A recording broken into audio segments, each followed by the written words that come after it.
So reports have surfaced and a voice note is going about purporting to be linked to one of the men that was caught on a dash cam, setting a truck alight. And in those voice recordings, it is said that these men are also wanting to kill the man that has been noted and caught on camera setting this truck alight. We take a look now at the admissibility of that evidence should it lead to court. And for that discussion, we're joined by Maree, an investigator at Anti-Crime Security Unit. Thank you very much for your time this afternoon. And let's start with that. Given that this is a voice note recording, how dependable is that piece of information?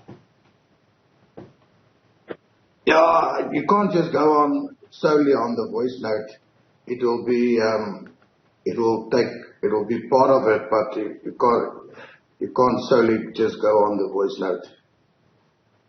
Is it safe to assume that that voice note led to the arrest of these men? No, the current guys that was arrested so far is not part of the voice note. The current guys that have been arrested is the ones that was actually part of the arson. And why can we not rely on this voice note? You only need to think of your own phone when you get a voice note. Half of the time you don't even know where it's from unless there has been a one-on-one conversation between yourself and the person that you're speaking to. So in terms of not only the veracity but the source of these voice notes, how do you prove that? Yeah, no, it'll be difficult to prove because it was sent in a group setting, so you'll actually have to obtain the phone that it originated from, and then via that you can pinpoint it to that person. But in a group setting and random people forwarding it, so it will be difficult to prove. In the line of work that you do, or how common is it to prove that this voice note belongs to Kabelo, for instance? Yeah, no, it's difficult to prove that, and it's not a common thing. So if it's a one-on-one conversation, you can stand in court and say, okay, but according to your knowledge, that this person did send it solely to you.